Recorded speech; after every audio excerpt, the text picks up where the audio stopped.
The rich brother and the poor brother. There was once a rich old man who had 2 sons. And as his wife was dead, the elder lived with him, and helped him to look after his property. For a long time all went well. The young man got up very early in the morning, and worked hard all day, and at the end of every week his father counted up the money they had made, and rubbed his hands with delight, as he saw how big the pile of gold in the strong iron chest was becoming. "It will soon be full now, and I shall have to buy a larger one," he said to himself, and so busy was he with the thought of his money, that he did not notice how bright his son's face had grown, nor how he sometimes started when he was spoken to, as if his mind was far away. One day, however, the old man went to the city on business, which he had not done for 3 years at least. It was market day, and he met with many people he knew, and it was getting quite late when he turned into the inn yard, and bade an ostler saddle his horse, and bring it round directly. While he was waiting in the hall, the landlady came up for a gossip, and after a few remarks about the weather and the vineyards she asked him how he liked his new daughter-in-law, and whether he had been surprised at the marriage. The old man stared as he listened to her. "Daughter-in-law? Marriage?" said he. "I don't know what you are talking about. I've got no daughter-in-law, and nobody has been married lately, that I ever heard of." Now this was exactly what the landlady, who was very curious, wanted to find out, but she put on a look of great alarm, and exclaimed, "Oh, dear! I hope I have not made mischief. I had no idea, or, of course, I would not have spoken but," and here she stopped and fumbled with her apron, as if she was greatly embarrassed. "As you have said so much you will have to say a little more," retorted the old man, a suspicion of what she meant darting across him, and the woman, nothing loath, answered as before. "Ah, it was not all for buying or selling that your handsome son has been coming to town every week these many months past. And not by the shortest way, either. No, it was over the river he rode, and across the hill and past the cottage of Miguel the vine-keeper, whose daughter, they say, is the prettiest girl in the whole countryside, though she is too white for my taste." And then the landlady paused again, and glanced up at the farmer, to see how he was taking it. She did not learn much. He was looking straight before him, his teeth set. But as she ceased to talk, he said quietly, "Go on." "There is not much more to tell," replied the landlady. For she suddenly remembered that she must prepare supper for the hungry men who always stopped at the inn on market days, before starting for home. But one fine morning they both went to the little church on top of the hill, and were married. "My cousin is servant to the priest, and she found out about it and told me. But good day to you, sir, here is your horse, and I must hurry off to the kitchen." It was lucky that the horse was sure-footed and knew the road, for his bridle hung loose on his neck, and his master took no heed of the way he was going. When the farmhouse was reached, the man led the animal to the stable, and then went to look for his son. "I know everything, you have deceived me. Get out of my sight at once, I have done with you," he stammered, choking with passion as he came up to the young man, who was cutting a stick in front of the door, whistling gaily the while. "But, father, you are no son of mine, I have only one now. Begone, or it will be the worse for you," and as he spoke he lifted up his whip. The young man shrank back. He feared lest his father should fall down in a fit, his face was so red and his eyes seemed bursting from his head. But it was no use staying, perhaps next morning the old man might listen to reason, though in his heart the son felt that he would never take back his words. So he turned slowly away, and walked heavily along a path which ended in a cave on the side of his hill, and there he sat through the night, thinking of what had happened. Yes, he had been wrong, there was no doubt of that, and he did not quite know how it had come about.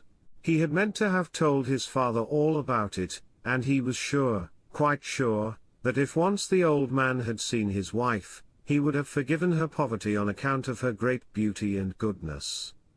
But he had put it off from day to day, hoping always for a better opportunity. And now this was the end. If the son had no sleep that night, no more had the father, and as soon as the sun rose, he sent a messenger into the great city with orders to bring back the younger brother. When he arrived, the farmer did not waste words, but informed him that he was now his only heir, and would inherit all his lands and money, and that he was to come and live at home, and to help manage the property.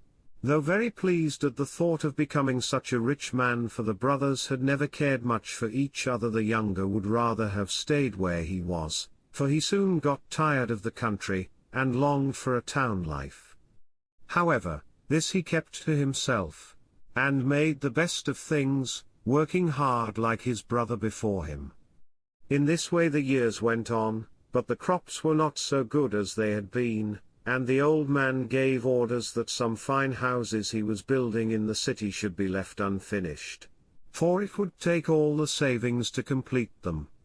As to the elder son, he would never even hear his name mentioned, and died at last without ever seeing his face, leaving to the younger, as he had promised, all his lands, as well as his money. Meanwhile, the son whom he had disinherited had grown poorer and poorer. He and his wife were always looking out for something to do, and never spent a penny that they could help, but luck was against them, and at the time of his father's death they had hardly bread to eat or clothes to cover them. If there had been only himself, he would have managed to get on somehow, but he could not bear to watch his children becoming weaker day by day, and swallowing his pride, at length he crossed the mountains to his old home where his brother was living. It was the first time for long that the two men had come face to face, and they looked at each other in silence. Then tears rose in the eyes of the elder, but winking them hastily away, he said, "Brother, it is not needful that I should tell you how poor I am. You can see that for yourself. I have not come to beg for money, but only to ask if you will give me those unfinished houses of yours in the city, and I will make them watertight, so that my wife and children can live in them, and that will save our rent. For as they are, they profit you nothing." And the younger brother listened and pitied him, and gave him the houses that he asked for, and the elder went away happy. For some years things went on as they were, and then the rich brother began to feel lonely, and thought to himself that he was getting older, and it was time for him to be married. The wife he chose was very wealthy, but she was also very greedy, and however much she had, she always wanted more. She was, besides, one of those unfortunate people who invariably fancy that the possessions of other people must be better than their own. Many a time her poor husband regretted the day that he had first seen her, and often her meanness and shabby ways put him to shame. But he had not the courage to rule her, and she only got worse and worse. After she had been married a few months, the bride wanted to go into the city and buy herself some new dresses. She had never been there before, and when she had finished her shopping, she thought she would pay a visit to her unknown sister-in-law, and rest for a bit. The house she was seeking was in a broad street, and ought to have been very magnificent, but the carved stone portico enclosed a mean little door of rough wood, while a row of beautiful pillars led to nothing. The dwelling on each side were in the same unfinished condition, and water trickled down the walls. Most people would have considered it a wretched place, and turned their backs on it as soon as they could. But this lady saw that by spending some money the houses could be made as splendid as they were originally intended to be, and she instantly resolved to get them for herself. Full of this idea she walked up the marble staircase, and entered the little room where her sister-in-law sat, making clothes for her children. The bride seemed full of interest in the houses, and asked a great many questions about them, so that her new relations liked her much better than they expected, and hoped they might be good friends. However, as soon as she reached home, she went straight to her husband, and told him that he must get back those houses from his brother, as they would exactly suit her, and she could easily make them into a palace as fine as the king's. But her husband only told her that she might buy houses in some other part of the town, for she could not have those, as he had long since made a gift of them to his brother, who had lived there for many years past. At this answer the wife grew very angry. She began to cry, and made such a noise that all the neighbors heard her and put their heads out of the windows, to see what was the matter. It was absurd, she sobbed out, quite unjust. Indeed, if you came to think of it, the gift was worth nothing, as when her husband made it he was a bachelor, and since then he had been married, and she had never given her consent to any such thing. And so she lamented all day and all night, till the poor man was nearly worried to death, and at last he did what she wished, and summoned his brother in a court of law to give up the houses which, he said, had only been lent to him. But when the evidence on both sides had been heard, the judge decided in favor of the poor man, which made the rich lady more furious than ever, and she determined not to rest until she had gained the day.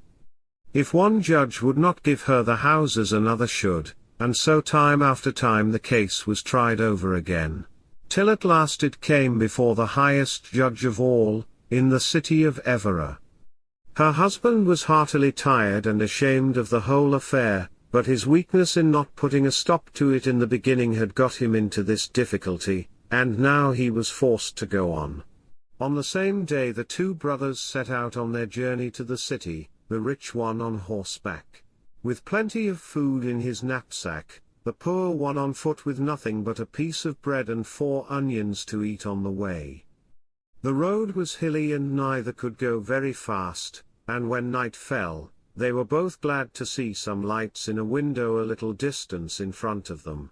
The lights turned out to have been placed there by a farmer, who had planned to have a particularly good supper as it was his wife's birthday, and bade the rich man enter and sit down, while he himself took the horse to the stable. The poor man asked timidly if he might spend the night in a corner, adding that he had brought his own supper with him. Another time permission might have been refused him, for the farmer was no lover of humble folk, but now he gave the elder brother leave to come in, pointing out a wooden chair where he could sit. Supper was soon served, and very glad the younger brother was to eat it, for his long ride had made him very hungry. The farmer's wife, however, would touch nothing, and at last declared that the only supper she wanted was one of the onions the poor man was cooking at the fire. Of course he gave it to her, though he would gladly have eaten it himself, as 3 onions are not much at the end of a long day's walk, and soon after they all went to sleep, the poor man making himself as comfortable as he could in his corner. A few hours later the farmer was aroused by the cries and groans of his wife. "Oh, I feel so ill, I'm sure I'm going to die," wept she. "It was that onion, I know it was. I wish I had never eaten it.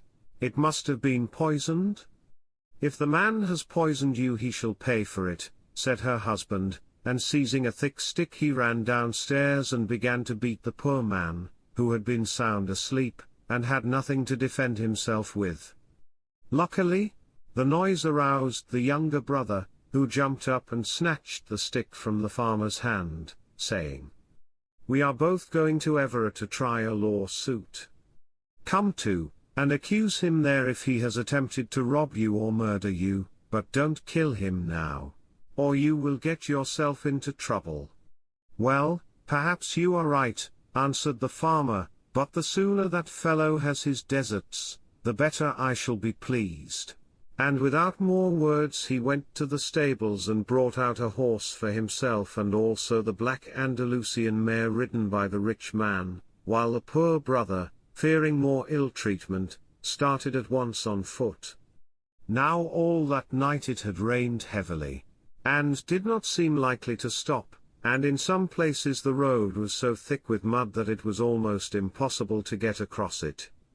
In one spot it was so very bad that a mule laden with baggage had got stuck in it, and tug as he might, his master was quite unable to pull him out.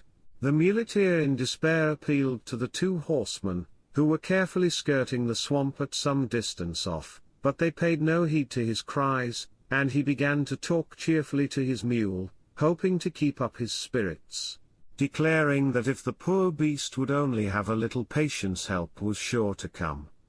And so it did, for very soon the poor brother reached the place, bespattered with mud from head to foot, but ready to do all he could to help with the mule and his master. First they set about finding some stout logs of wood to lay down on the marsh so that they could reach the mule, for by this time his frantic struggles had broken his bridle, and he was deeper in than ever.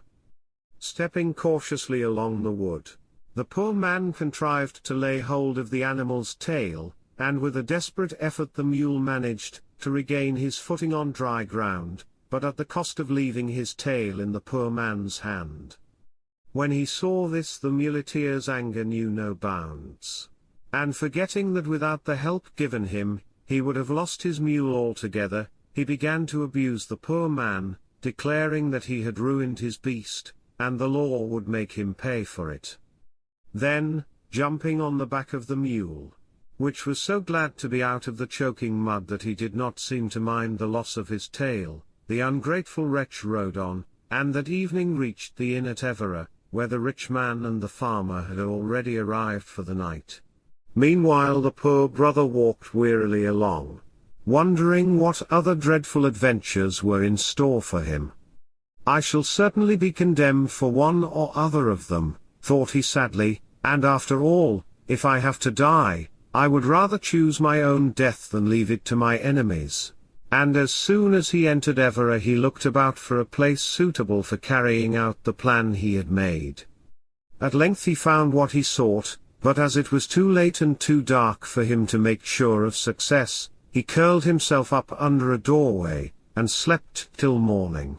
Although it was winter, the sun rose in a clear sky, and its rays felt almost warm when the poor man got up and shook himself.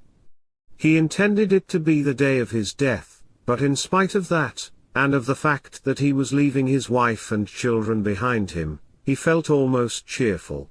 He had struggled so long, and was so very, very tired, but he would not have minded that if he could have proved his innocence, and triumphed over his enemies.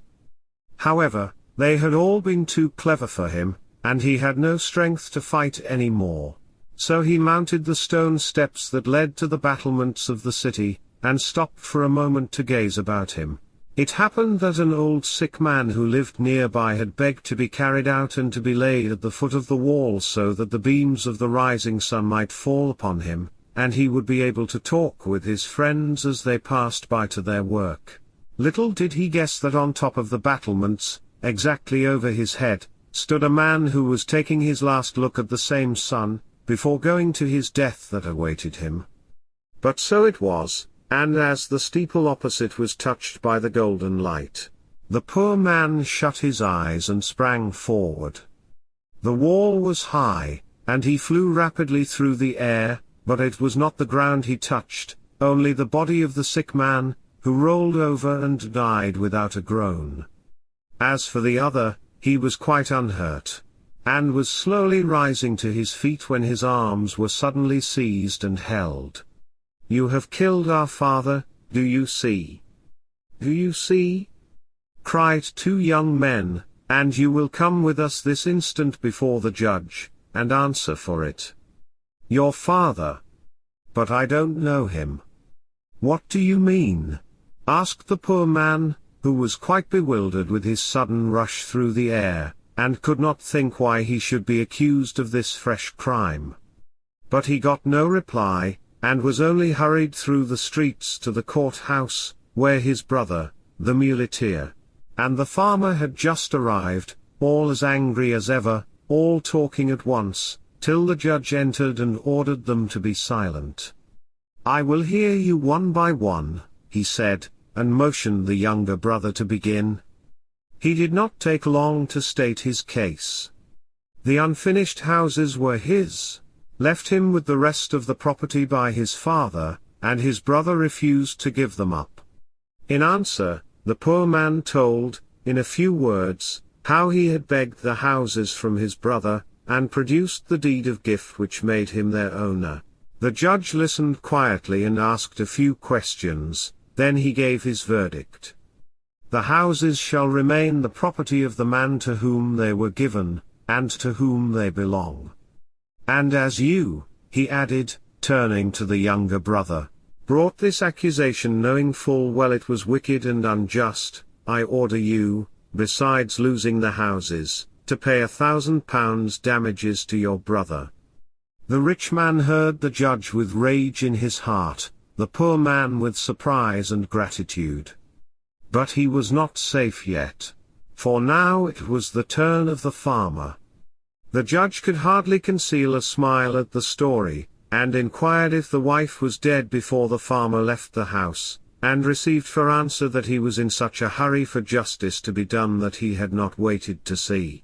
Then the poor man told his tale, and once more judgment was given in his favour, while £1,200 was ordered to be paid him. As for the muleteer, he was informed very plainly that he had proved himself mean and ungrateful for the help that had been given him, and as a punishment he must pay to the poor man a fine of £50, and hand him over the mule till his tail had grown again. Lastly, there came the two sons of the sick man. This is the wretch who killed our father, they said, and we demand that he should die also. How did you kill him? Asked the judge, turning to the accused, and the poor man told how he had leapt from the wall, not knowing that anyone was beneath. Well, this is my judgment, replied the judge, when they had all spoken. Let the accused sit under the wall, and let the sons of the dead man jump from the top and fall on him and kill him, and if they will not to this, then they are condemned to pay £800 for their false accusation. The young men looked at each other, and slowly shook their heads. We will pay the fine, said they, and the judge nodded. So the poor man rode the mule home, and brought back to his family enough money to keep them in comfort to the end of their days.